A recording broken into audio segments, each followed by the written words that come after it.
function. Financing function, we decided that how cheaper and conveniently for a given tenure fund could be procured, maybe in the form of debt or equity, maybe from domestic market or from global market, for making investment. So, we have to calculate the cost of financing, and second side, when we make investment, we have to calculate what is return associated to it. These two are there. Return also, any kind of return could be there. Now, when we take a decision, one big challenge appears, and that challenge is we make investment now, a return comes in future. So, when return comes in future, may not necessarily the amount which is there in future will have the same value today. Say 100 rupees after 1 year will not have exactly 100 rupees value today. It may be more than that, or today 100 rupees may be less than value will be there in future. Value word we are using, it will not equivalent. So, how it is going to get equivalent, what kind of decision we are going to take, that depends on how we make a parity, equality between present and future. To make this equivalent decision, 4 important parameters of the finance we had used. First one is called present value, second one is called future value, third one is called rate of return or rate simply, and fourth one is time. The difference, the gap between present value and future value is called time, is that time, and the rate at which they are related is rate. So, present value means value as on date, future value means some time afterward. That future may be as near as after 1 minute or after 1 hour or after 1 day or after 1 year or after 100 years. It could be any period. Period has to be specified. Any time could be applicable. Now, a question arises here, how we are going to calculate. So, in the basic calculation, there is a relationship. What kind of relationship is there? Relationship or model, when we use the word, it is a mathematical relationship. So, out of these 4, there is a effective relationship, and what effective relationship is there? It is a present value or future value, anything you can find out. You can get it that if you have known present value, you have known rate, you have known period, you can calculate future value. So, what is the formula? Right, last time we had used that formula. Our formula was future value is equal to present value into 1 plus k to the power n, where n was period. I always said that do not attach it with your year, attach with period. N was period. K is the rate. Rate could be anything, and always in decimal. Always in decimal. So, I had mentioned that if it suppose 9% means 0.09, right, 0.09. That is the rate will be there, it get applied. Now, how it is going to get working, understand that. See, when present value is known to you, you multiplied 1 plus k to the power n, future value is available. If you have future value known to you, future value divided by 1 plus k to the power n is going to be present value. If future value and present value both is known to you, you can, and say n is also known to you, k can be found. Or if k is known to you, n can be found. So, out of this 4, 3 is known to you, 4th you can easily calculate by simply shuffling the position. Is it clear? If 2 is not known, no one can give you answer. That is what my conclusion was. If only 1 is not known, you can calculate. If 2 is not known, you can't calculate. We try to make certain assumption to calculate that, but it is not an effective calculation, rather it is assumed calculation. It is assumed calculation. So, that is the way calculation will work. So, what we do, we have a standard style of making amount separate and factors separate. So, there are factors. Factors means If suppose you have present value known and you want to calculate future value, the multiplication, that is 1 plus k to the power n, is called factor, and it is called future value interest factor. FVIF, future value interest factor. So, what is the formula for future value interest factor? It is 1 plus k to the power n. Okay? Whereas, if suppose you have got a future value and you want to make a present value, then in that case it is going to be 1 upon 1 plus k to the power n. 1 upon 1 plus k to the power n, it is nothing but reshuffling of the formula. You will find out, but that is called as present value interest factor, PVIF. Okay? Now, this is for single value. Suppose for a smaller calculation you can make it. Let us say 100 rupees has been deposited at the rate of 10% per annum, say for 5 years of time. So, it is 100 into 1.10 to the power 5 is going to be your value. That is your future value. So, 1.10 to the power 5 is what your factor, where 10% at the rate of 10% for 5 period, 5 year. Clear? Similarly, if suppose I say you receive 1200 rupees at the end of 3 years, what is the present value if rate is say 10%? So, 1200 at the end of 3 years, so 1200 divided by 1.10 to the power 3 is going to be your present value. That is the way calculation is there. When we use from present to future, like in calculation of future value, the rate k is called compounding rate. K is called compounding rate. But when we come from future to present, it is called a discounting rate. So, we will be using k is k, rate is rate, but we will be using compounding and discounting. Two terms are going to be there, compounding rate and discounting rate. Okay? Now, this is for a single flow. Only once you deposit, you can make it. If today I have deposited 1000 rupees, after 5 years of time at the rate of 8%, how much amount will be coming to me? Or after 8 years of time, how much amount will be coming to me? Or if suppose someone is going to give you an amount afterward, what is the present value of that amount? You can easily calculate using these factors. Factor means always coefficient. Factor means always multiplication, and that is why you will find out present value interest factor is already there, 1 upon 1 plus k to the power n. Clear?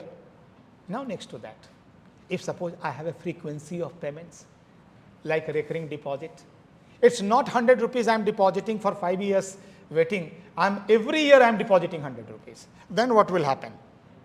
What will be the matured amount at the end of 5th year? That can also be found. Right?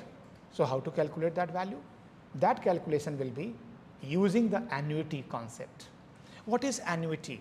ANNUITY, annuity. What is this annuity? Annuity is the equal amount, regular interval, more than 2 frequency, 2 or more than 2 frequency. Means if 100 rupees is deposited, at least 100 rupees 2 times deposited, 3 times deposited, 300 times deposited. So, frequency has to be there, equal frequency. If it has to be deposited monthly, it will be monthly. If it has to be quarterly, it will be quarterly. And that is way you are going to make on a regular basis. Right?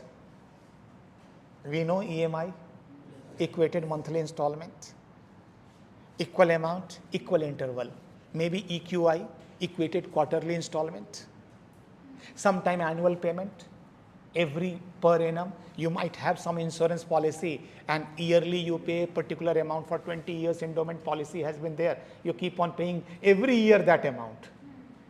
That is annual payment you make. It is annuity. Right? Then what will happen? How to calculate it? Maybe future value calculation or present value calculation. So, you will find out here this future value calculation is annuity, A. A is going to be. Annuity is there. So, whenever annuity word is there, keep in mind it is more than 1 frequency is going to be there, more than 1 flow will be there, minimum 2 flow will be there. or 2 or more flow will be there. That has to be used. Now, how to calculate it? So, suppose I said 100 rupees deposited 5 times, 5 years it is deposited at the rate of 10% per annum. What will be matured amount? Can you calculate quickly? Let us start calculation and let us move along with calculation.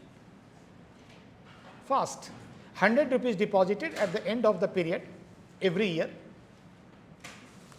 Write down, if 100 rupees deposited at the end of the period for 5 years, what will be the matured amount at the end of 5 years if the deposit is fetching 10% interest? Quick, time given to you is 2 minutes, not more than that. 100 rupees आप deposit कर रहे हो, हर साल deposit कर रहे हो, end of the period में deposit कर रहे हो, 5 साल के लिए डिपॉजिट कर रहे हो, डिपॉजिट पे इंटरेस्ट रेट 10% का है, matured amount at the end of 5 years क्या होगा?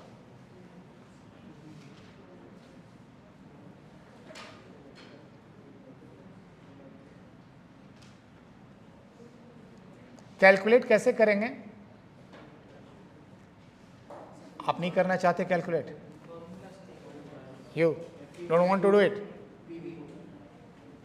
Formula will be your present value is 100, only once you have to use, and you use your FVIFA formula. So, amount multiplied by FVIFA. FVIFA. 10% means 0.1. So, 1 plus k means 1.1 to the power 5 minus 1 upon 0.1. How much is the value? 6.10 multiplied by 100. 610.5. 610 rupees 0.5 will be coming to you if it is deposited 100 rupees on a regular basis. कुछ गलत लग रहा है, कुछ गलत लग रहा है, अच्छा नहीं लग रहा है मुझे. Something wrong you did. 1.10 to the power 5 कितना होता है? आप लोग कैलकुलेटर नहीं लाए हो. कितना है? 1.61. Okay, 1.61 multiplied 1.61 minus 1. 0.61 divided by 0.1. Okay, ठीक है. Sorry dear, your answer was right. 610, it was right. Okay. Formula is 1 plus k to the power n minus 1 whole divided by k. N is 5. K is 0.1. K is 0.1. Okay, please calculator लिख लीजिए. Calculator से अभी तो शुरुआत हुई है, बहुत calculation है आज, one after another. You will not be able to understand that, and mind it, this is going to be your internal test 1 mark question. So be ready, and no time more than 1 minute per question will be available to you. So please calculate. Is it fine? अब देखिए एक और चीज है. This is, excuse me, you can recalculate that by, you can cross check whether this formula is working or not, effectively working or not. It will take 3-4 minutes of time. Please, it will take 3-4 minutes of time, and you can cross verify. What is happening at the first year end? You are depositing 100 rupees. It is given at the end of the period. You are depositing 100 rupees. So how many years that first 100 rupees is going to have your interest on that? 4 years. First year end में 4 years. तो 100 into 1.1 to the power 4 कर दीजिए. लिखिए, फटाफट कीजिए ना, करके ही आपको फायदा होगा. 100 into 1.1 to the power 4 plus, अब लिख दिया, दूसरा लिखिएगा 100 into 1.1 to the power 3 plus 100 into 1.1 to the power 2 plus 100 into 1.1 to the power 1 plus 100 into 1.1 to the power 0. Do it and give me the summation. How much is the total value? Quick. Tushar जल्दी से calculation बताइए.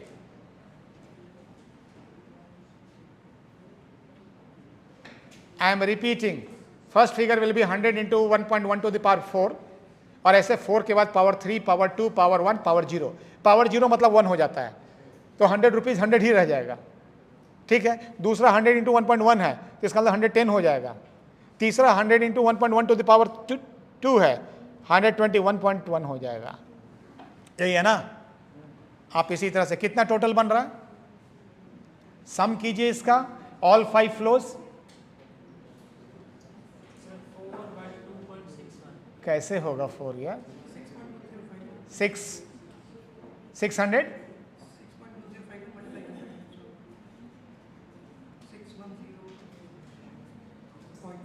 मैं individual भी add करने के लिए बोला था.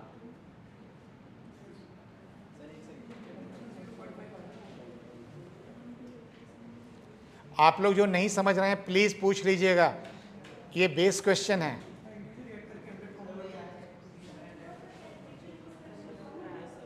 वो आपको अलग से सिखा दूंगा.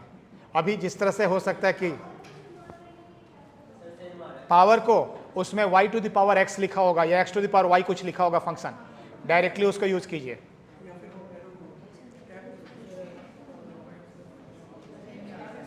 ठीक है, सेम आ रहा है.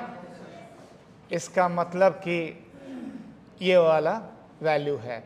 अब समझ गए, फॉर्मूला चेक हो गया. अगर please next question,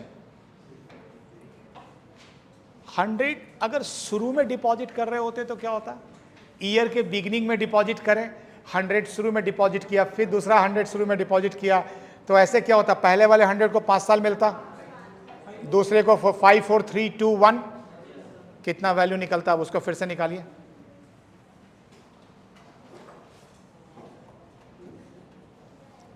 Now it will be fastest finger first.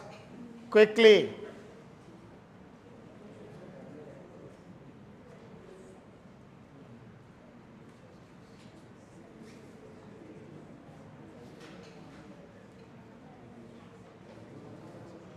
कितना आंसर आया?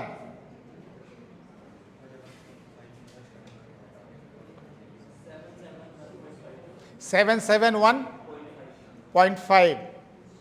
771. Everybody is getting same answer? आप इसको क्रॉस चेक करो. पहले आंसर कितना आया था आपका? 610. 5 मल्टीप्लाइड बाय 1.1 उसको करके देखो. 6. ये तो गलत किया, तो ये चीटिंग हो गई. आप कभी क्रॉस चेक नहीं कर पाओगे. ठीक है. Is it clear? इसका दूसरा मेथड क्या था? अलग अलग कैलकुलेट किए और आपने इससे भी कैलकुलेट किया, FVIFSA. इसका मतलब है, अब मेरे कॉन्सेप्ट को सुनिए, स्टॉप योर कैलकुलेशन. कॉन्सेप्ट ये है कि जब आप डिपॉजिट करते हो, अगर लास्ट में डिपॉजिट करते हैं, पीरियड के एंड में डिपॉजिट करते हैं, that is called annuity regular. What word you will be using? Annuity regular.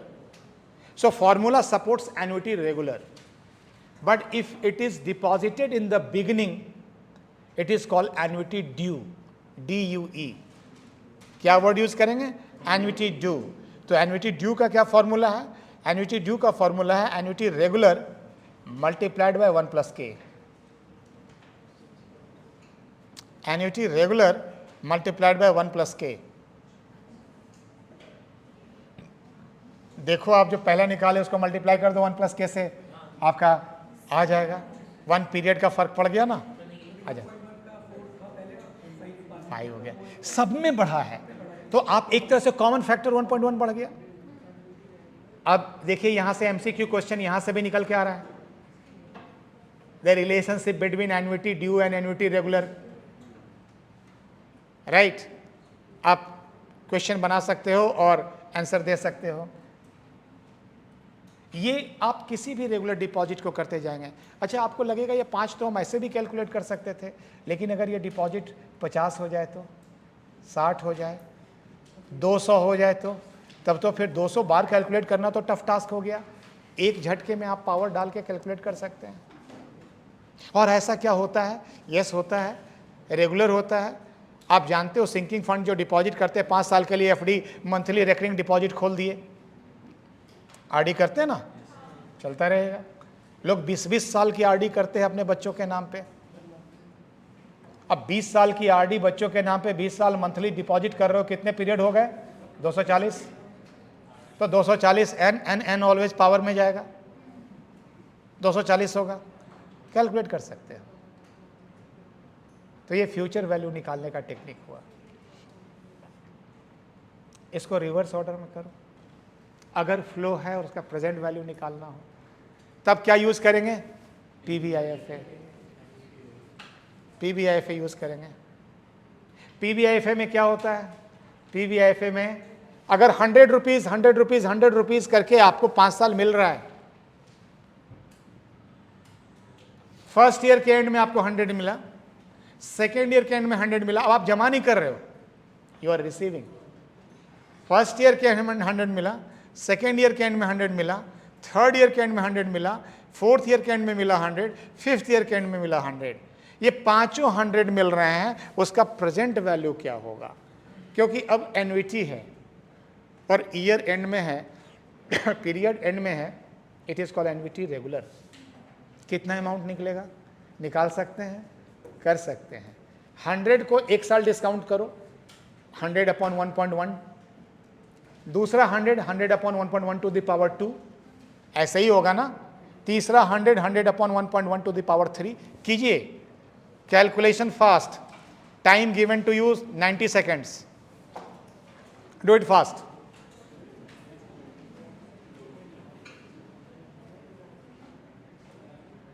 जितनी देर में तुम पेज संभाल रहे हो उतनी देर में कैलकुलेशन होगा। I need answer 100 upon 1.1 plus 100 upon 1.1 to the power 2 plus 100 upon 1.1 to the power 3 plus 100 upon 1.1 to the power 4 plus 100 upon 1.1 to the power 5. What is the value total? अभी होगा ना shortcut, अभी पहले ये long cut चलते हैं, normal calculate कीजिए। These are the basic questions. After that, we will use shortcut.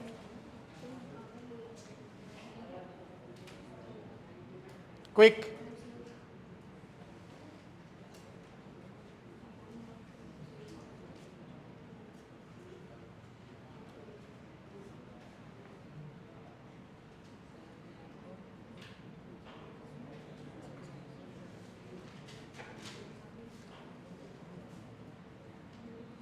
This much time for calculation. Make it fast. How much? 379? 379.06. That's what it is. The answer is coming. One answer I got. I can cross check it afterward. Please everybody move with me. Use this PVIFA formula and calculate. Same calculation. Use this formula, which is 1 plus k to the power n minus 1 upon k into 1 plus k to the power n. Calculate it now. 1 plus k to the power n means what? 1.1 to the power 5 minus 1 upon 0.1 into 1.1 to the power 5.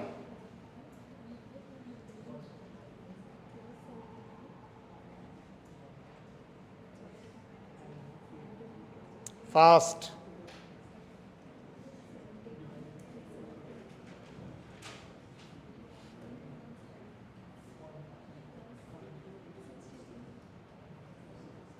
(1.1 to the power 5 minus 1). So 1.1 to the power 5 क्या निकला था? 1.61 निकला था ना, ऊपर 0.61 आ गया, upon 0.1 से divide करो, 6.1 आ गया, डिवाइडेड बाय 1.61 से डिवाइड करो, you will get that PVIFA factor.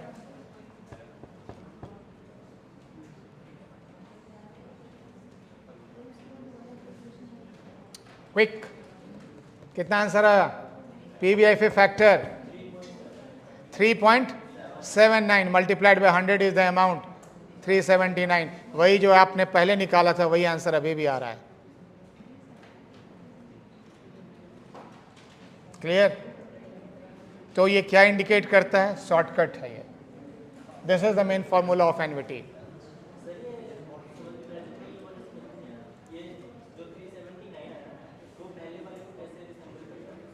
पहले आपने 100 बाई 1.1 प्लस 100 बाई 1.1 स्क्वायर जो आपने पूरा कैलकुलेट, वो भी तो वही 379 ही आया था, उसी को तो इक्वल कर रहे हैं हम।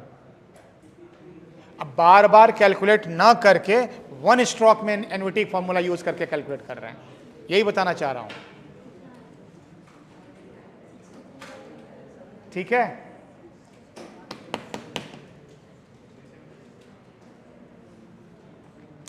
Humble submission to you all.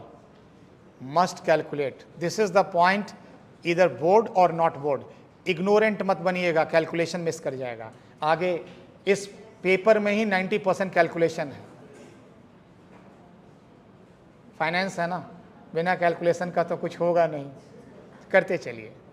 अब देखिए इसको, अगर ये पेमेंट लास्ट में न मिलकर शुरू में मिला होता तो एन्युटी ड्यू, वेरी गुड। अभी जो हमने किया था ये एन्युटी रेगुलर था, इसी को अगर 1 प्लस के से मल्टीप्लाई कर दीजिए आप, 1 प्लस के मीन्स 1.1, 379 आया ना, 379 इंटू 1.1 से मल्टीप्लाई कर देंगे, वैल्यू आ जाएगा।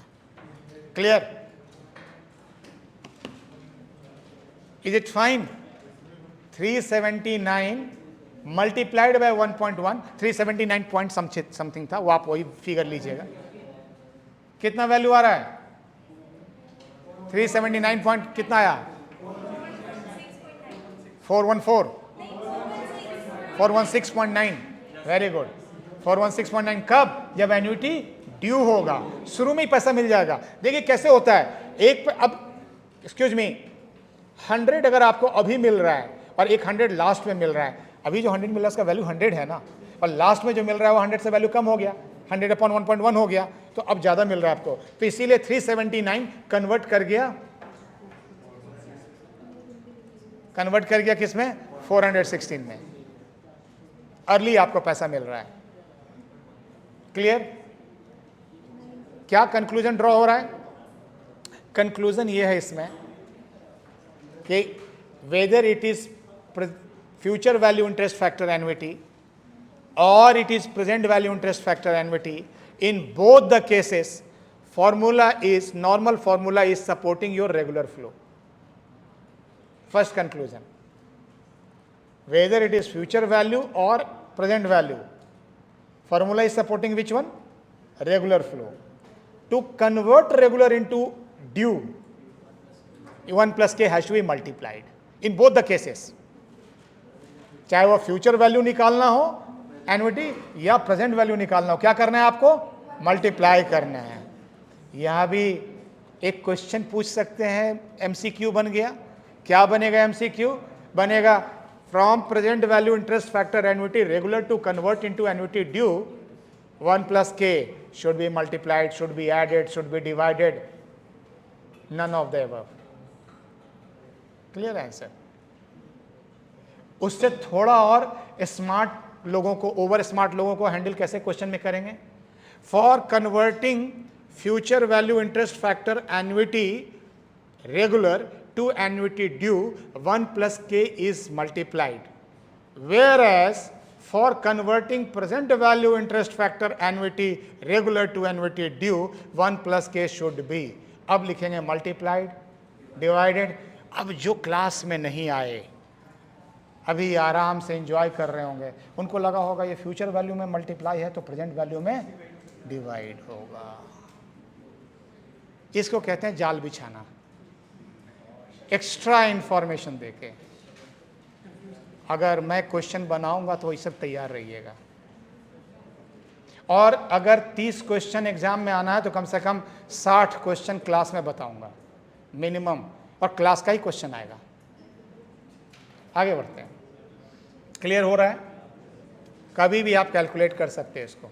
अच्छा, इसमें कोई रिश्ता है? पहले हम लोगों को फ्यूचर वैल्यू कितना आया था?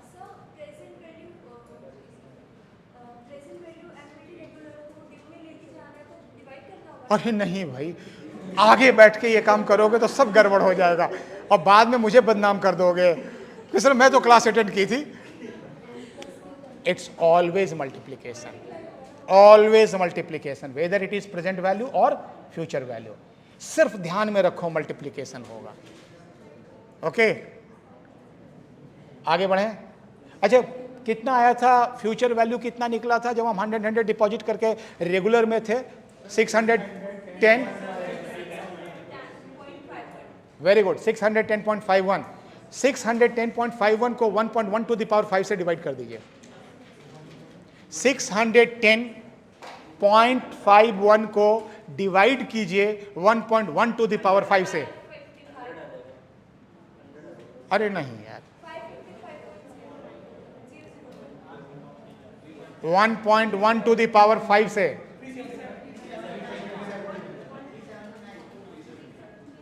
मैजिक नंबर आना शुरू हो गया, मैच करना शुरू किया।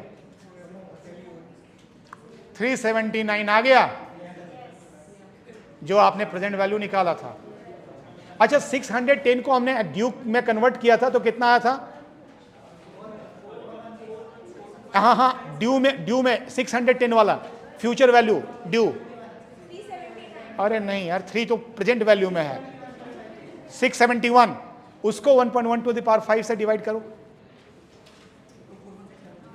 आना है, अब आपको मालूम है आंसर, पहले मालूम है, सिर्फ मैच करना है।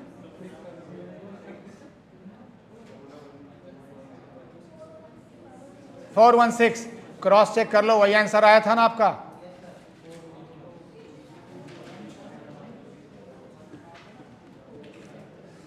एक और point, excuse me, are you getting now some good thrill how it is calculation is going on? Finance में सेल्फ चेक बहुत जरूरी है। आप सेल्फ चेक कर सकते हो, हर स्टेप पे चेकिंग हो सकती है, क्योंकि फाइनेंस का जो फॉर्मूला है वो रियल लाइफ मीनिंगफुल फॉर्मूला सारे हैं, नथिंग हाइपोथेटिकल। आप अलग अलग करके करो या एक साथ सारा समीशन कर दो। इसको मैं थोड़ा फॉर्मूला से दिखाता हूं आपको। पीवीआईएफए का फॉर्मूला आप लोग एक सेपरेट पेज पे नोट करो, और ये फॉर्मूला, ये चार पिलर हैं, अल्फाबेट से फाइनेंस के हैं। अब ये आपके टिप्स पे होने चाहिए, ब्रेन में भी नहीं, टिप्स पे, आधी नींद में भी बोल पाओ। पीवीआईएफए का फॉर्मूला क्या है? उधर देख के नहीं, मुझे देख के, power n minus 1 upon k into 1 plus k to the power n। ठीक है, पीवीआईएफए का फॉर्मूला फिर से बोलिएगा।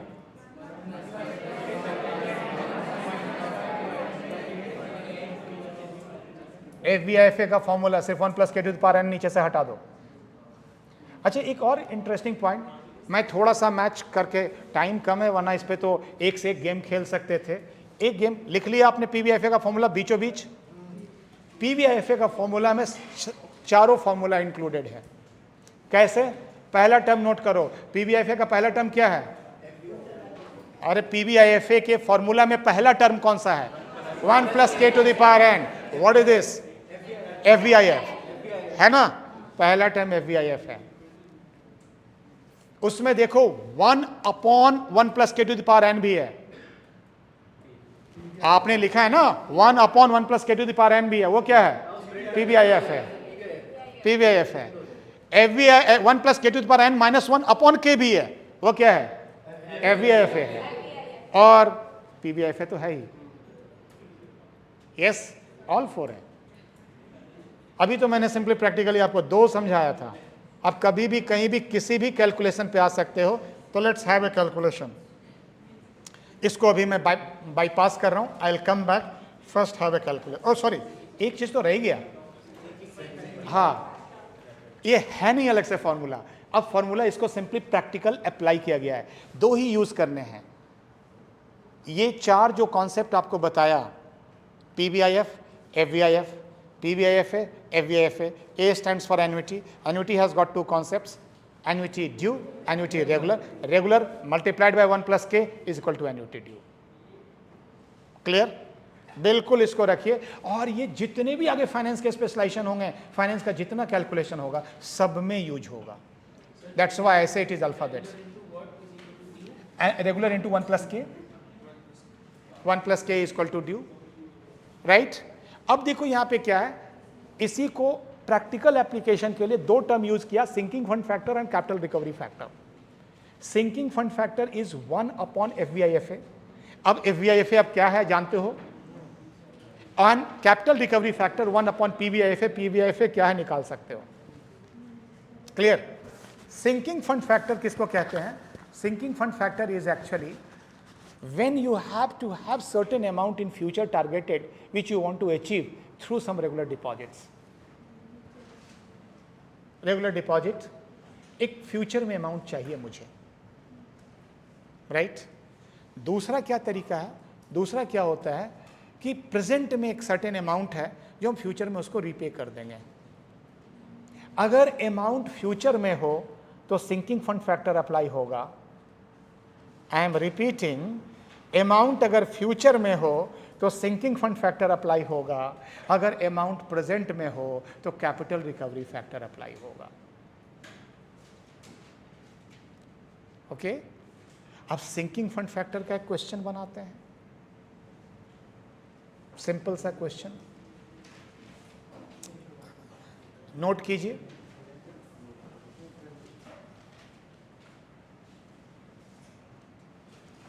Miss Rama want to buy a house. Miss Rama want to buy a house of 1 crore rupees after 10 years.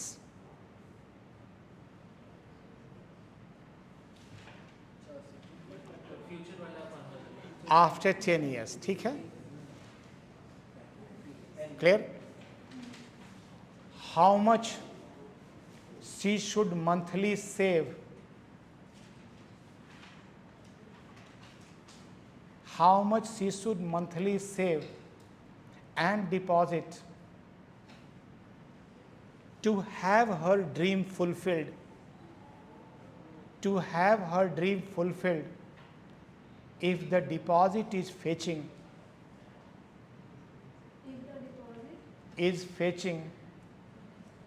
1% per month interest. If deposit is fetching 1% per month interest, देखो monthly मैंने पूछा है,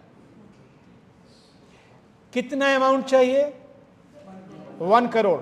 आपको ऐसा करते 10 सेकंड देते हैं, question फिर से पढ़ लीजिए, so that your calculation will be clear.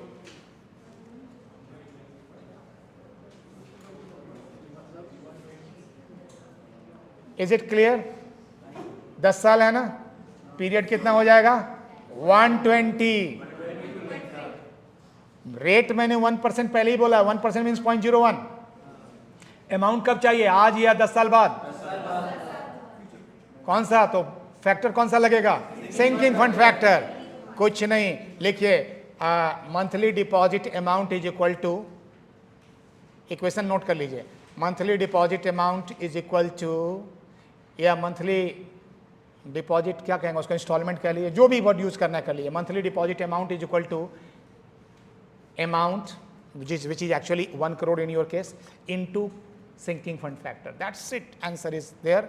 Hardly 45 to 60 seconds your answer will get calculated. 1 crore into sinking fund factor. What is sinking fund factor? 1 upon FVIFA. Very good. And what is FVIFA? 1 plus k to the power n minus 1 upon k. Are you able to understand? अब बिना formula देखे आप लोग पहले जल्दी से FVIFA calculate कीजिए। 1 plus के कितना है, 0.01, 1.01 to the power 120 minus 1 upon 0.01। Quick, कितना वैल्यू आ रहा है? माय डियर स्टूडेंट, यू आप कैलकुलेट नहीं करोगे पिछड़ जाओगे यार, दूसरा कोई हेल्प नहीं करेगा तुम्हें बाद में एग्जाम में।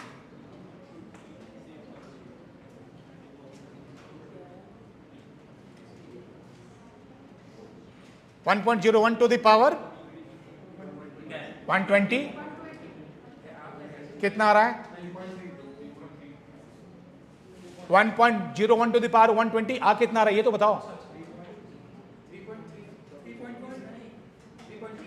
3.3 minus 1, 2.3 upon 0.01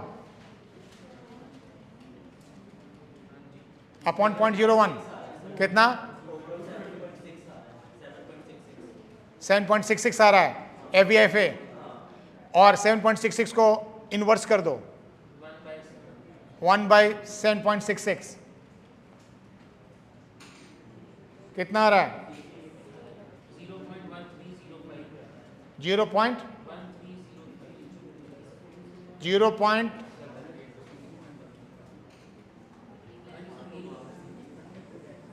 You people are not helping me out.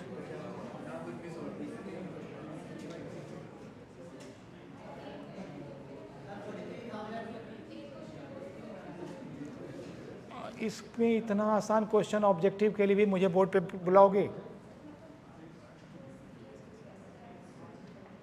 FVFA का फॉर्मूला बताना आप। 1 + k to the power n, बस k का वैल्यू क्या है 0.01, 1% मीन्स 0.01, 0.1 कहोगी तो 10% हो जाएगा, 1.01 हो गया। पावर कितना है 120, कहां से आया लेट हर स्पीक। 120 कहां से आएगा, कितने साल का है 10 साल में कितने महीने 12 महीने 120 महीने मंथली हो गया। अब इस कैलकुलेशन में मैं क्या करूं, यहां आप मुझे हेल्प करो। 1.01 to the power 120 minus 1 upon 0.01, answer बताइए। इतना फैक्टर कितना निकले बेटे, how much is the answer? सिर्फ फैक्टर बताइए। FVIFA, how much is FVIFA? I am asking that only. 230.03. 230.03 is your FVIFA. So what is sinking fund factor? 1 upon 230.03 multiplied by 1 crore है, उसको आप ट्रांसलेट कर दो 100 lakhs बना दो। 43,471 कर 470 78 43,478 रुपीज मंथली डिपॉजिट कीजिए, 10 साल के लिए डिपॉजिट कीजिए। You will get 1 crore rupees eight the end of 10 years। आप 43,478 को 120 से मल्टीप्लाई कीजिए,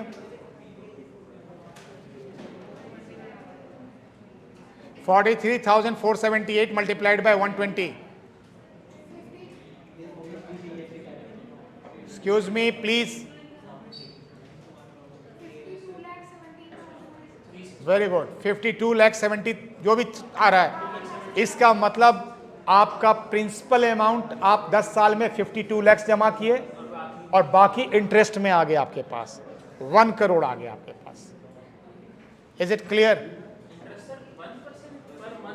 1% पर मंथ है, 12% पे। आप चेंज कर लो जो इंटरेस्ट आपको मिल रहा है। Now I am recapping, excuse me, the question which we had solve. Question में आपको सिंकिंग फंड फैक्टर का मैंने क्वेश्चन दिया। How you identified it is for sinking fund factor? Amount is in future, amount is in future, you can apply that. If you feel rate is different, you can use different rate. Amount is different, you can use different amount. You can feel anything, you can apply and you will get that what value is going to come, right? Any confusion in this question? So let's have a capital recovery factor also. One question on capital recovery factor. या उससे पहले कुछ question मैंने already लिख रखे हैं। पहला question देखिए, कौन सा फॉर्मूला यूज होगा बताइए मुझे क्वेश्चन पढ़ के।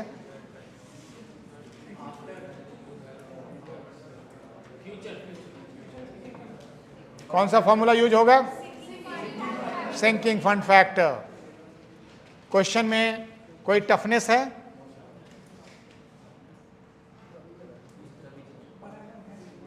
पर एनम है और वहां रेट, वहां एनम ही लिखा हुआ है, तो 10 ही यूज करना है।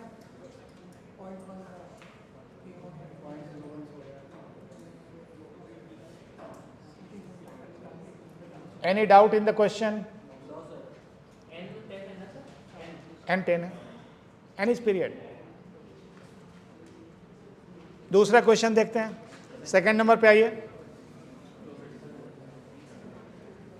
सेकंड नंबर क्वेश्चन क्या कहता है? कैपिटल रिकवरी है। कैलकुलेट करके आंसर बताइए। Right now class work 120 seconds time given to you. 2 minute में कैलकुलेट करके बताइए।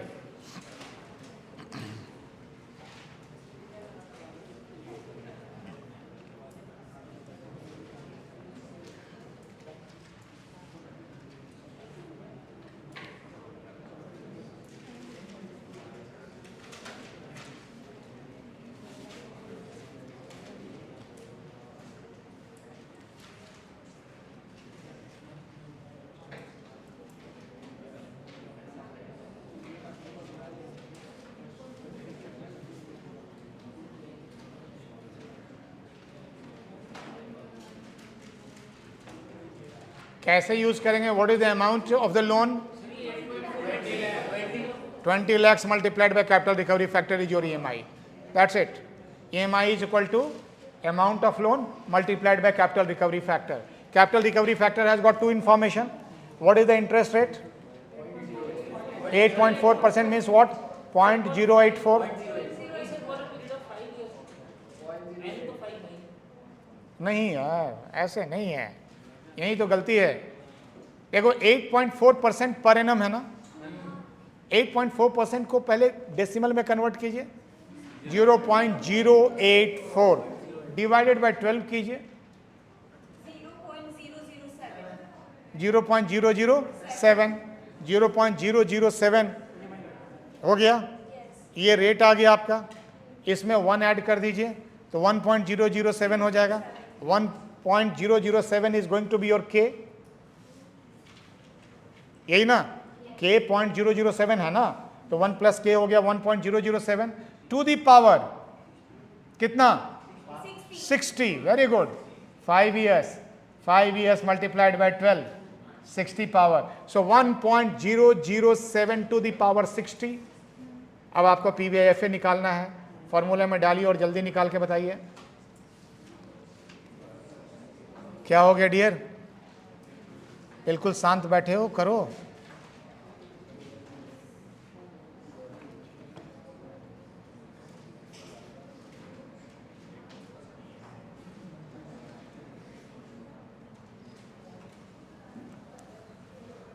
One 1.007 to the power 60 minus 1 upon 0.007 into 1.007 to the power 60.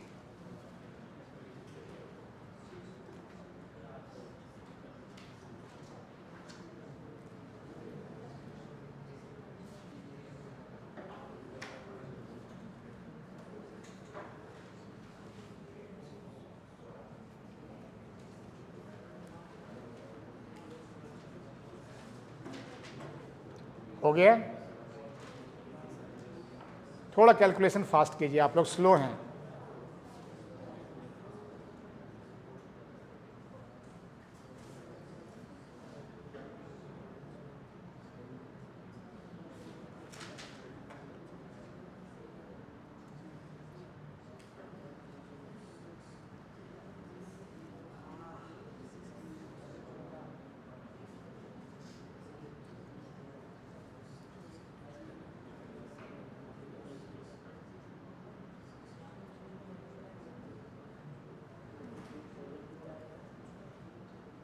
इतना टाइम नहीं लगना चाहिए यार। आंसर बताओ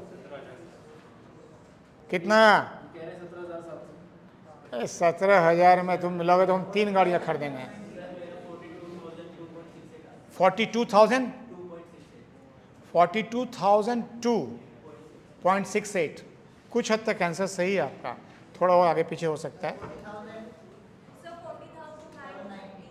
40,000 790, कुछ आपका ज़्यादा सही लग रहा है। इसका मतलब करीब करीब 40,000 का इंस्टॉलमेंट बन रहा है, 40,900 या 41,000 के आसपास का। आपके कैलकुलेशन में कहीं मिस्टेक है, आप कैलकुलेशन ठीक कीजिए। ईएमआई निकालने में 1 मिनट से ज़्यादा नहीं समय चाहिए। और ये एमसीक्यू का क्वेश्चन है, ये भी मत सोचिए एग्जाम में कोई फुल क्वेश्चन ऐसा आता है, इसलिए प्रैक्टिस कीजिए।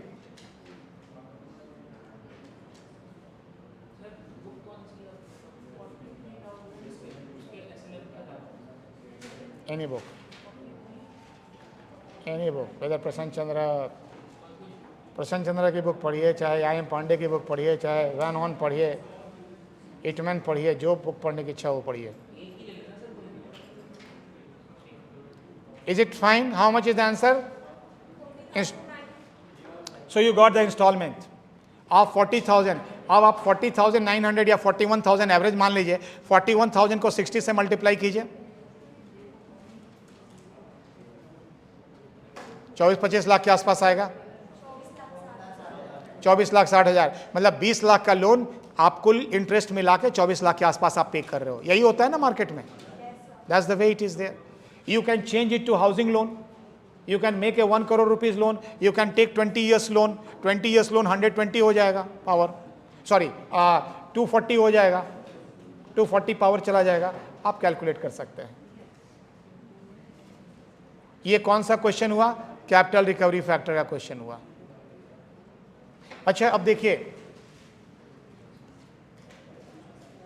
एक और क्वेश्चन मैं करवाता हूं, बहुत फेवरेट क्वेश्चन है, प्रैक्टिकल क्वेश्चन है, रियल लाइफ सिचुएशन में सबको ज़रूरत है। और आप लोग जिस एज ब्रैकेट में पहुंच गए हैं, उस एज ब्रैकेट में अनदर 3, 4, 5 ईयर्स 10 ईयर्स के अंदर आपको इसकी ज़रूरत पड़ेगी। एक क्वेश्चन लिखिए, a young couple got blessed with a child. Young couple got blessed with a child whom they wanted to send for higher study,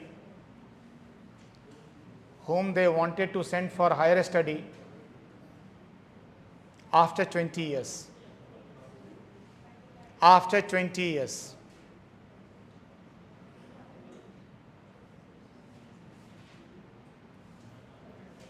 It is expected that they will need rupees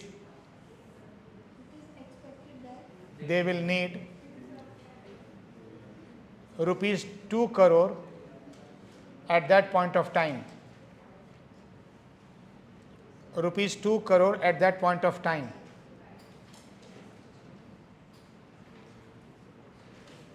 How much they should save and deposit?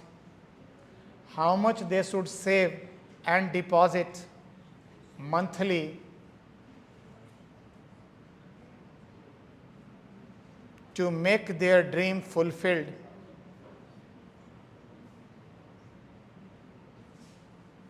If deposit fetches or deposit provides, fetches,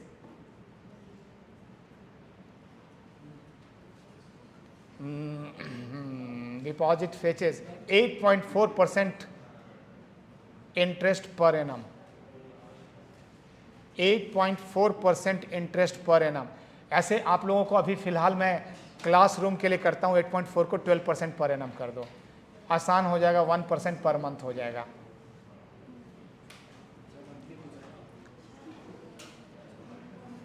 आपको 90 second का time है answer बताने के लिए।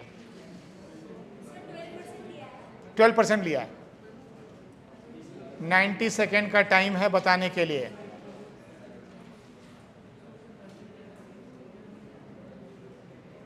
और answer मैं चाहूंगा तुषार ईश्वर देगा। आंसर बताइएगा इस क्वेश्चन का। क्यों भाई? Why you are feeling yourself special? ऐसे तो फिर बात नहीं बन पाएगी।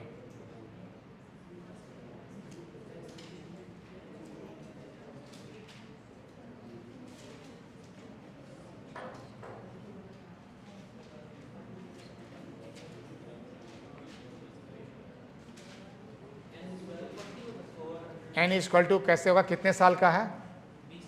20 साल में कितने महीने होते हैं? 240।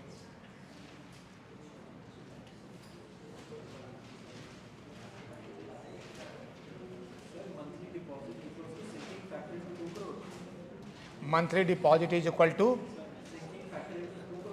हाँ, sinking factor is 2 crore into sinking factor. हाँ हाँ, बस बस, सिंकिंग फैक्टर बिल्कुल वही है।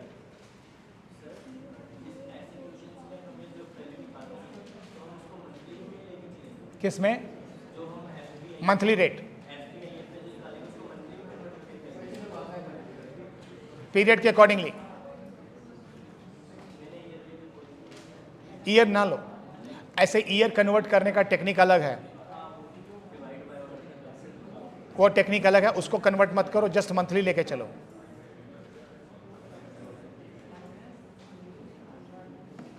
क्योंकि ये सारे क्वेश्चन जो हैं आपको एमसीक्यू में मिलेंगे। हो सकता है जैसे थोड़ा हेवी वेट होगा तो 2 नंबर का हो जाएगा, 2 मार्क्स होगा, या 1 मार्क होगा। टाइम बहुत कम रहेगा आपके पास कैलकुलेशन का। 12% हमने बोल दिया है। अरे नहीं, 8.4% मंथली नहीं है, मंथली करना होगा तो उसको 12 से डिवाइड करोगे।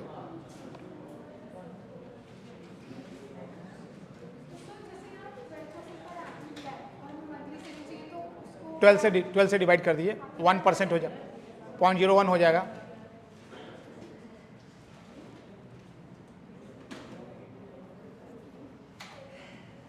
Answer, how much is the amount?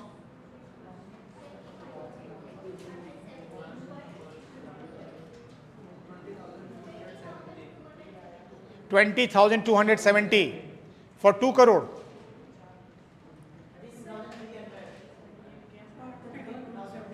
$20,270, ठीक है। अब आप लोग 20 लाख कहाँ से आ जाएगा? एक्सक्यूज मी प्लीज, अब आप गौर करके देखिए। टाइम बीइंग अगर मैं फिलहाल मान लेता हूं आंसर करेक्ट है, आगे पीछे जो भी आंसर निकलेगा, इफ यू डिपॉजिट 20,000 और से 21,000 पर मंथ, मैंने क्या एक फाइनेंशियल डिसीजन इंडिविजुअल लेवल पे डिसाइड करके बताया। क्वेश्चन को real sense, real life view देने के लिए I said it is a young couple with blessing of child, means child birth हुआ है, 20 ईयर्स के हैंस पे भेजना है हायर एजुकेशन के लिए, और आप एक एक्सपेक्ट कर रहे हो 2 करोड़ खर्च होगा उस समय। मैं मान के चल रहा हूं इस तरह के क्वेश्चन का जो दिमाग होगा वो मिडिल इनकम ग्रुप वाले के लिए एप्लीकेबल होगा, है ना। जिसको मिडिल इनकम ग्रुप जो सोच रहा है अपनी सैलरी से थोड़ा बचा के, अगर आज किसी का 75 हज़ार टेक होम है उस कपल का, उसमें से अगर वो 20,000 साइड कर देता है, 21,000 साइड कर देता है, और ये रेगुलर डिपॉजिट करता चलता है, तो आने वाले टाइम में उसको 2 करोड़ के एजुकेशन के लिए भी किसी के सामने खड़े होने की ज़रूरत नहीं होगी, उसका अपना डिपॉजिट रहेगा। That's the way it has to be viewed. तो इस all question has got literal and practical meaning. That practical sense आप अप्लाई करेंगे, आप पेंशन स्कीम यूज़ कर सकते हो, आप किसी तरह के स्कीम यूज़ कर सकते हो। लास्ट क्वेश्चन सॉल्व करने जा रहा हूं मैं अभी क्लास में, उसके बाद again we will move to next chapter. From my side time value of money will be over. Question number 3, read that question. Question number 4 and 5 is your homework.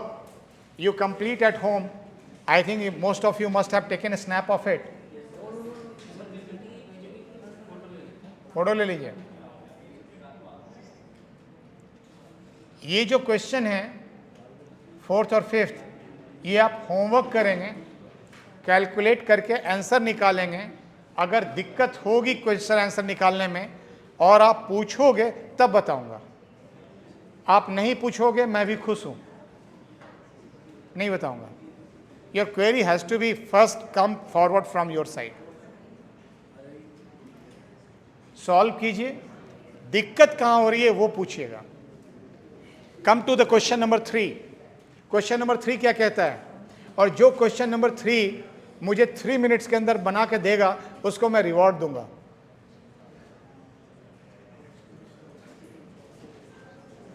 कुछ बेनिफिट तो जरूर पहुंचाऊंगा। 3 मिनट का समय है तीसरे क्वेश्चन के लिए, answer मेरे पास आ जाए। Try your best.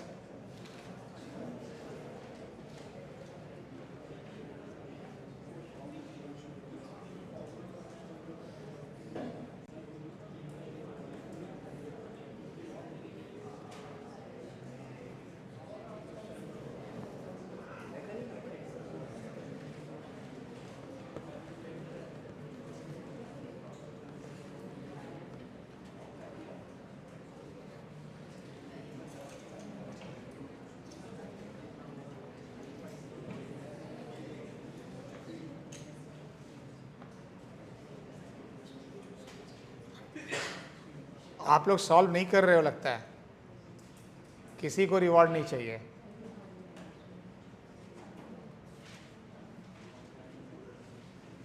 और देखो, मैं जब बोलता हूँ रिवॉर्ड करूंगा तो एक्चुअली रिवॉर्ड करूंगा, आपके बेनिफिट के लिए करूंगा, लेकिन आप लोग कर नहीं रहे हो तो मैं क्या करूं।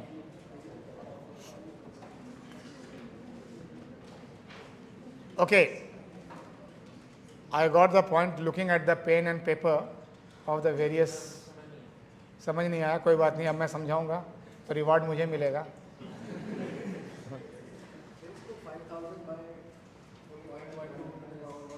करते चलो, बिल्कुल सही है। हाँ हाँ, ऐसा कुछ थोड़ा कि इसमें टफ है, मैं क्यों बनाने के लिए दिया था आप लोगों को। Apply your brain, still I am ready to wait for another 1 minute.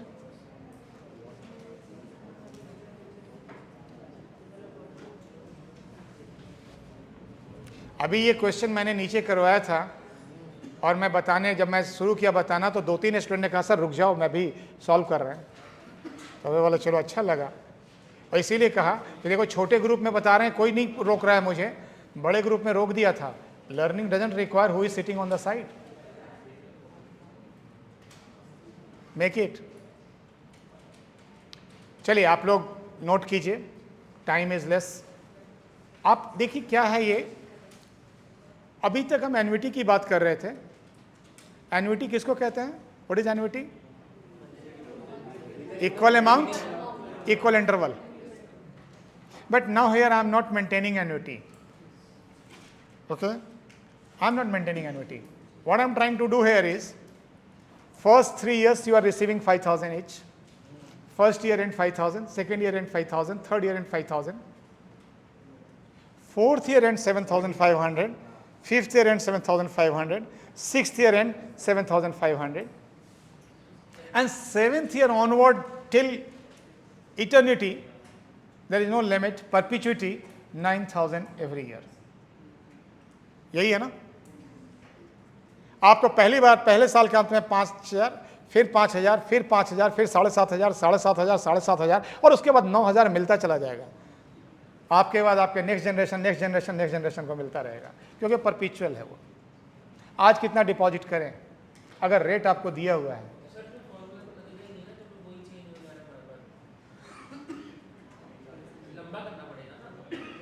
तो कर लेंगे ना, क्या दिक्कत है। कॉपी भी है, पेन भी है, ब्रेन भी है। ब्रेन की लंबाई से इसकी लंबाई ज्यादा नहीं हो सकती ना, राइट? तो अब क्या करेंगे इसको, क्या रेट कौन सा दिया हुआ है? 12%। 12% मीन्स 0.12। लिखिए, अब आप लोग एक इक्वेशन तैयार कर दीजिए, 1 2 3 4 5 6 7 करके पीरियड ऊपर डालिए। 1 2 3 4 5 6 7, पहला पीरियड 0 होगा, 0 में सबको लाना है। बना लिए, सजा लिए, 0 1 2 3 4 5 6 7, इतना ही नंबर लिखना है ऊपर। 1 के, अब 0 पे आपको वैल्यू लाना है।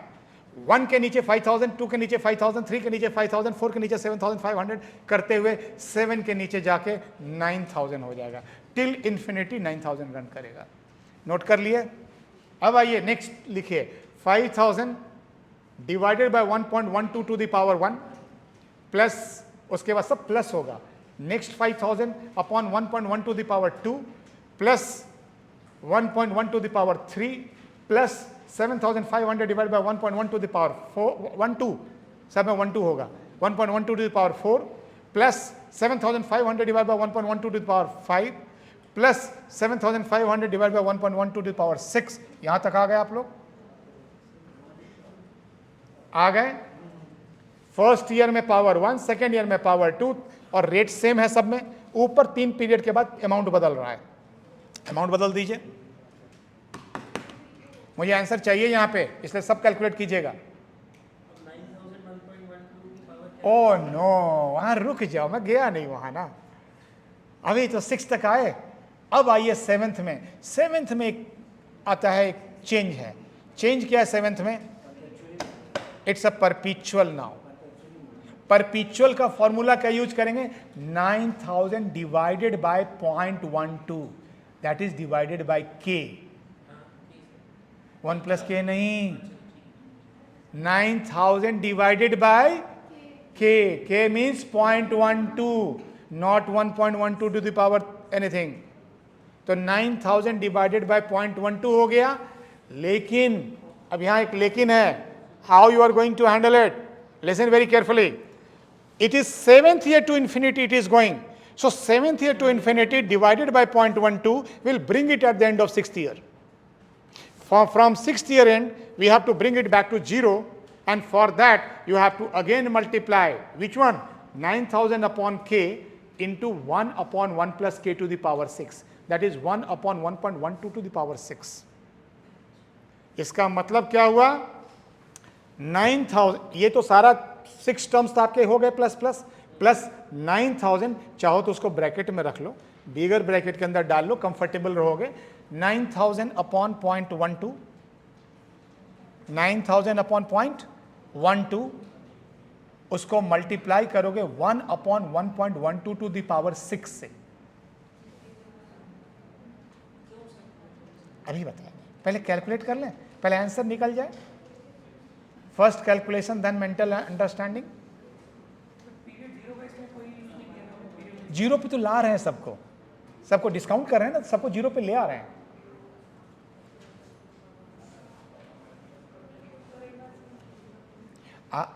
ये लास्ट वाला या सारा?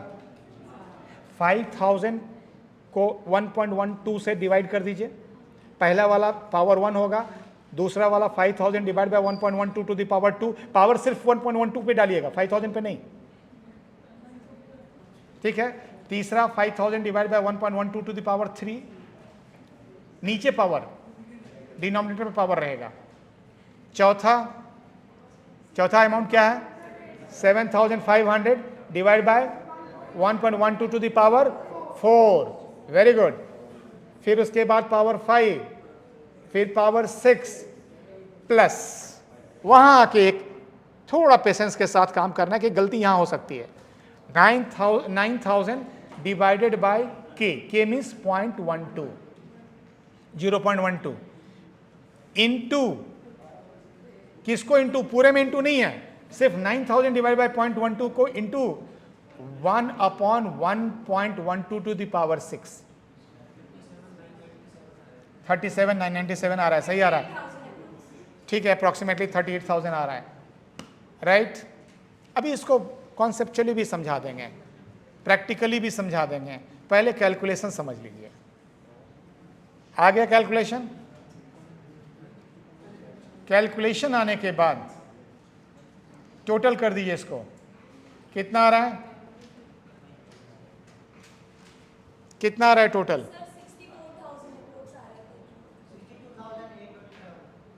38 प्लस 12 प्लस 14, 64 के आसपास होगा। 64 के आसपास आएगा, देखिएगा 62 नहीं होगा। कितना आ रहा है? 62 आ रहा है, ओके।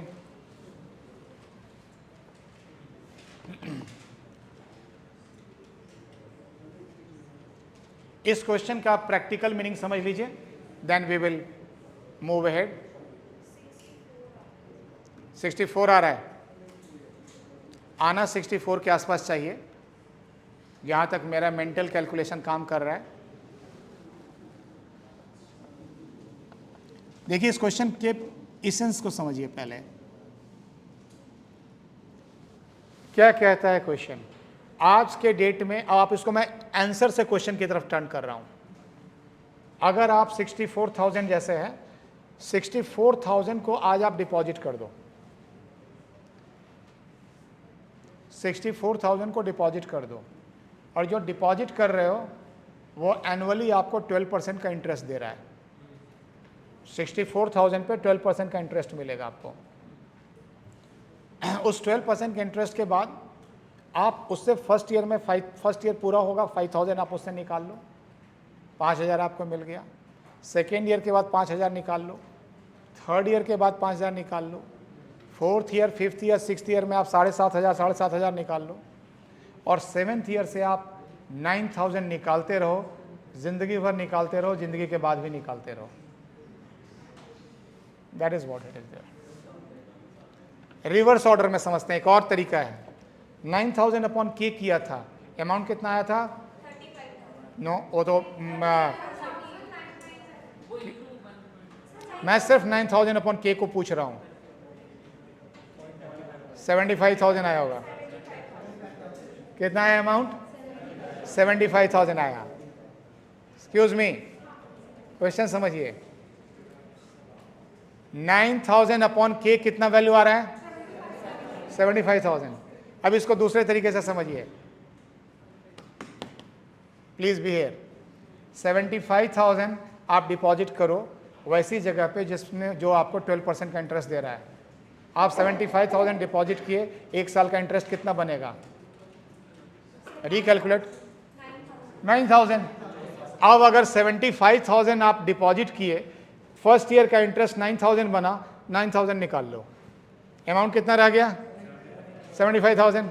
अगले साल फिर इंटरेस्ट बनेगा 9,000, फिर अगले साल इंटरेस्ट बनेगा, चेंज नहीं कर रहा है।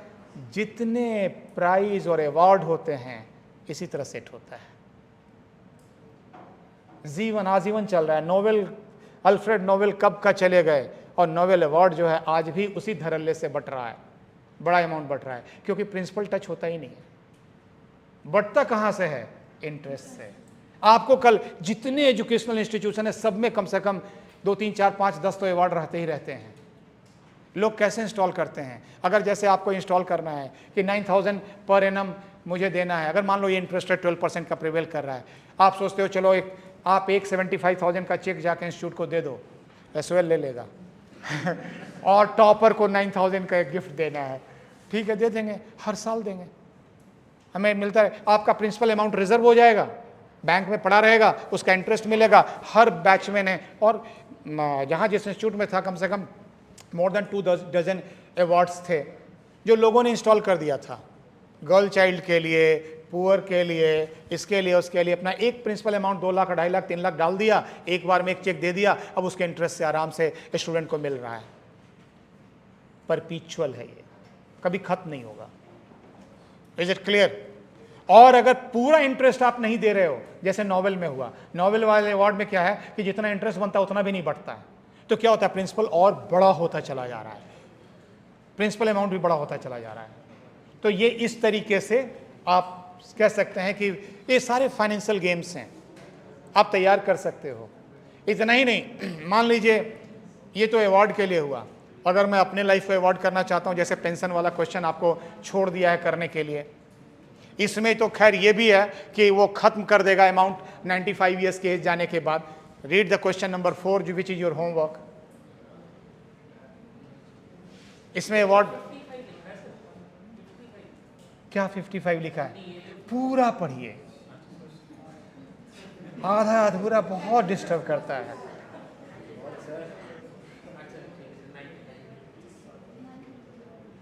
नाइन्टी 95 मैंने लिखा नहीं है कहीं। हाँ 65 + 30 मान के चल रहा हूं। इंडियन है ना, गोलगप्पे खाने वाले 95 तक नहीं जा सकते, दिया हुआ है। पिज्जा खाने वाले 85 नहीं देख सकते, राइट? आगे बढ़ते हैं, करें आगे, देखें इस पे। ये क्वेश्चन में क्या है, आप देखिए अगर मैं इस क्वेश्चन में तो थोड़ा दूसरा ट्रिक लगेगा, आपको हिंट दे देता हूं। ये क्वेश्चन एक ऐसा है जिसमें कैपिटल रिकवरी और सिंकिंग फंड दोनों यूज होने जा रहा है एक साथ, और ये क्वेश्चन अगर आपके एग्जाम में आएगा तो 5 नंबर के आसपास का आ जाएगा, 5 मार्क्स। अगर इंटरनल में आ गया कैलकुलेशन, तो कैलकुलेशन के साथ 2-3 फेज बनाएंगे और 2-3 स्टेप का आंसर रहेगा, और उसके बाद 5 नंबर रहेगा, 5 नंबर का रहेगा एक क्वेश्चन। मेरे लिए आसान हो जाएगा ना? ठीक है। अब देखिए कैसे होता है, अपने लिए कैसे यूज कर सकते हैं। परपीचुअल वाला जो कॉन्सेप्ट था, अगर सपोज करो कि मैं ऐसा करूं कि, और जनरस थिंकिंग है, मैं अपने फाइनेंशियल इंडिपेंडेंस को इस तरह से करूं कि जितना अमाउंट मुझे चाहिए, अगर मान लो मुझे चाहिए 5 लाख रुपए per month, 5 lakh rupees per month मुझे चाहिए, और पर मंथ का इंटरेस्ट अगर 0.1 मतलब 1% का है, 1% का है, तो 5 लाख डिवाइडेड बाय 0.01 कितना हो जाता है? 500 लैक्स। ये सुनो, 2 जीरो बढ़ जाएगा, 5 करोड़। अब मैं क्या किया, 5 करोड़ का डिपॉजिट बना दिया। ठीक है, 5 करोड़ का डिपॉजिट, 1% पर मंथ, 5 लाख मिलेगा मुझे जिंदगी। अब मुझे कोई सोचना ही नहीं कि अगर मैं गलती से 95 से ऊपर जिंदा रह गया तो क्या होगा, तो मुझे 5 लाख मिलता रहेगा। और जो घर वाले हैं वो भी सेवा करेंगे, क्योंकि मालूम है वहाँ 5 करोड़ भी पड़ा हुआ है जाने के बाद, तो वो उनका है तो वो अमाउंट भी उनको मिलता रहेगा। आप प्लान कर सकते हो। ये जितने म्यूचुअल फंड और पेंशन स्कीम्स और ये सब जो फंड है ना, इसी सब बेसिक चीज़ों पे डिपेंड करता है। आप 2 मिनट में स्कीम, EMI 1 मिनट में निकल सकता है। EMI में अब तक कोई दिक्कत नहीं है। कोई भी फाइनेंस का कैलकुलेशन 2-3 मिनट से ज़्यादा का नहीं है, right? You decide and you make it accordingly. कैसे आप बना सकते हैं, डिपॉजिट कैसे कर सकते हैं, और आसानी से कर सकते हो। एक इंपॉर्टेंट कॉन्सेप्ट है, that is how to define saving. सबसे पहले सेविंग चाहिए। And what is saving? तो सेविंग्स को मैं ऐसे डिफाइन करता हूं, that is sacrifice of consumption. When you sacrifice your consumption, then only saving will be there. Otherwise, it will not be possible. If you keep on consuming, your saving will never come. So, consumption has to be rationalized. Rationalization of consumption is essentially required. Temptation could always be there. Something could be coming as a necessity. And I know the people who have necessity at least weekly, once whole family going out for dinner is a necessity. Somebody could have the necessity watching movie outside, or every 3 months at least going for a tour. So necessity is a personal, very subjective issue, how you define your necessity. And depending on that, you have to make your economic rational and you define your savings. So savings are very subjective. And once you define your saving, then your second step comes where to park your fund so that savings should start earning for you. Most important part of learning finance is not passing financial exam. Corporate finance में top कर गए वो important नहीं है। Important है कि अगर आज आप 20s में हैं, जॉब कर रहे हैं, या अर्ली 30s में हैं, जॉब कर रहे हैं, क्या टारगेट बना सकते हैं 10 साल में कि आपका जितना सैलरी इनकम है, आपका इनकम उतना इनकम देना शुरू कर दे? किसी एम्प्लॉयर की धमकी बर्दाश्त करने की ज़रूरत नहीं है। जिस दिन आपका, this is called financial independence. ठीक है, जो भी है, मैं जितना अर्न करता हूं, मेरा इनकम, मेरा पैरेलल इनकम, मेरा पैसिव इनकम उतना अर्न करके मुझे दे रहा है, सेवर इनकम अर्न करके दे रहा है। और इतना ही नहीं, मैं प्रैक्टिस करने के बाद बोल रहा हूं, इसीलिए मस्त रहता हूं। अगर कल सर्विस नहीं भी करें तो बेसिक नेसेसिटी के लिए सोचना नहीं है, उतना एस्टैब्लिश हो गया है। और इंटरेस्टिंगली जो सर्विस के इनकम है, उसका जो इनकम आ रहा है वो फिर से वापस कैपिटल बन रहा है। Is it clear? That is a financial learning. अगर क्लास आ ही रहे हो तो इतना लर्न करके तो चलना ही है ना फाइनेंस को। कुछ बेसिक कैलकुलेशन फाइनेंस का, rule 72 and rule 69. That's very interesting rule. This is called doubling period rule. 72 divided by interest rate is equal to doubling period. Thumb rules हैं. 72 divided by interest rate is equal to doubling period. हाँ, doubling period means आप जो amount, principal amount डालोगे वो double हो जाएगा. 100 रुपया deposit करोगे 200 रुपया बन के निकलेगा. इंटरेस्ट रेट कितना है उस पर डिपेंड करेगा. सपोज करो इंटरेस्ट रेट आपका 8% है, या अभी 7.1% इंटरेस्ट, 7.2% इंटरेस्ट चल रहा है. 7.2% इंटरेस्ट पे आप डिपॉजिट किए 100 रुपीज. 200 रुपया कब बनेगा आपका? कितने साल में? 10 साल में. क्लियर? ऐसे इस फॉर्मूला को आप क्रिस क्रॉस भी कर सकते हो. क्रिस क्रॉस करने का मतलब क्या हो गया? अगर 72 डिवाइडेड बाय डबलिंग पीरियड कर दो तो इंटरेस्ट रेट मिल जाएगा, है ना? क्या कोई ऐसा इंस्ट्रूमेंट है? आंसर यस है. आपने सुना होगा इंदिरा विकास पत्र, किसान विकास पत्र. किसान विकास पत्र में आप जमा करो, आपका मनी डबल होकर एक पर्टिकुलर पीरियड में निकलेगा. वो इंटरेस्ट रेट नहीं बोलते. कभी आपको किसान विकास पत्र, इंदिरा विकास पत्र या कई ऐसे स्कीम हैं जिसमें वो कहते हैं इतने साल में मैं आपका मनी डबल कर दूंगा. आपको कंप्यूट करना है इंटरेस्ट, कर लो. इंदिरा विकास पत्र का निकाल के देखोगे या किसान विकास पत्र का गूगल सर्च करो, आपको पता चल जाएगा कितना इंटरेस्ट रेट उस पर मिल रहा है. वो मेरे ख्याल से 10 ईयर्स 3 मंथ्स या 10 ईयर्स 4 मंथ्स है. अगर मान लो 10 ईयर्स ले लो, किसान विकास पत्र कह रहा है 10 साल में आपका मनी डबल कर देंगे. 5000 का विकास पत्र आता है या 10,000 का विकास पत्र आता है, तो 5000 का विकास पत्र है, आपको इन्वेस्ट करते वक्त 2500 मिलेगा, देना पड़ेगा. आप 2500 रुपये दोगे, आपको 5000 का एक सर्टिफिकेट मिल जाएगा. और 10 साल के बाद जब मैच्योर होगा तो आप सबमिट करोगे, आपको 5000 रुपये मिल गए. इसका मतलब 2000 रुपीज़, 2500 आपने जमा किया, आपको 5000 मिल गया. 10 ईयर्स लगा. क्या कंप्यूटेड इंटरेस्ट रेट है? 7.2%. ये अप्रॉक्सीमेट है. इससे ज़्यादा इफेक्टिव रेट है रूल ऑफ 69. रूल ऑफ 69 कहता है 69 upon interest rate, 69 upon interest rate plus main में प्लस करना, नीचे ऊपर नहीं. Main 69 upon i means interest rate plus 0.35, 0.35 is equal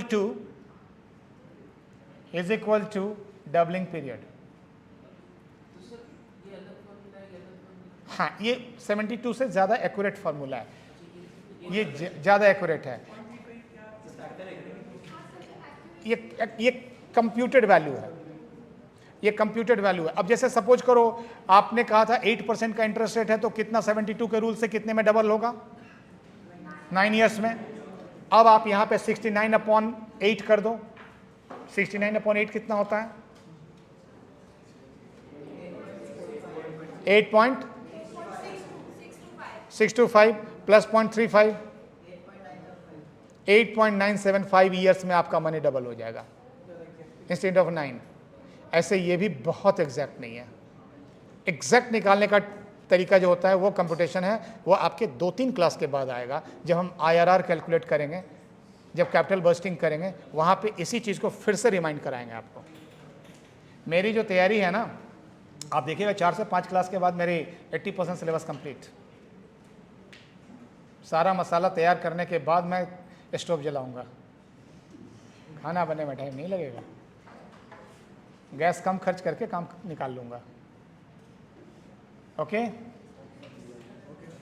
this is the ये मैं आज नॉमिनल रेट और इफेक्टिव रेट मेरा टारगेट का रह गया. शुरू में हमने थोड़ा सा 5-7 मिनट एक्स्ट्रा टाइम इधर बर्बाद कर दिया, अदरवाइज ये भी मैं कंप्लीट कर लेता.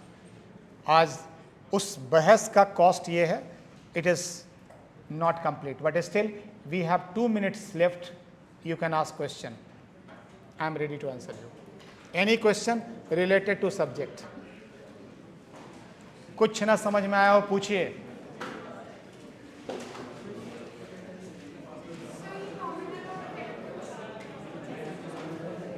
Next class. Excuse me, please. Excuse me, please. Listen the question. Yes.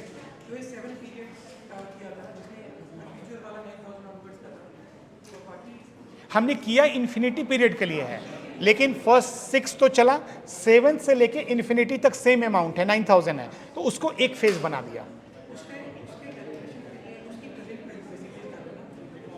Present value निकाला।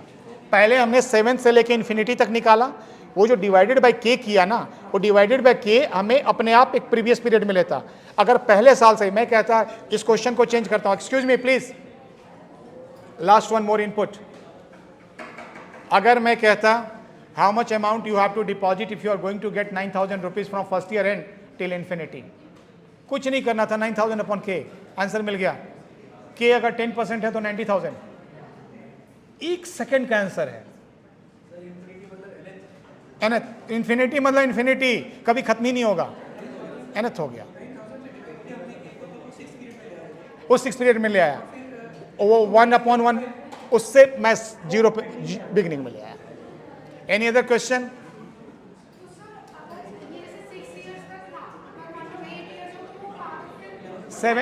8 ईयर से होगा तो 7 डिवाइड होगा, एक पीरियड पीछे आता है, जस्ट 1 पीरियड बैक। यही चीज हम डिविडेंड डिस्ट्रीब्यूशन, डिविडेंड मॉडलिंग करेंगे, वैल्यूएशन करेंगे, वहां भी यही क्वेश्चन आएगा, और वहां मैं बहुत फास्ट निकलूंगा, बोलूंगा बता चुका हूं, रेफर करूंगा रिकॉर्डिंग। Thank you.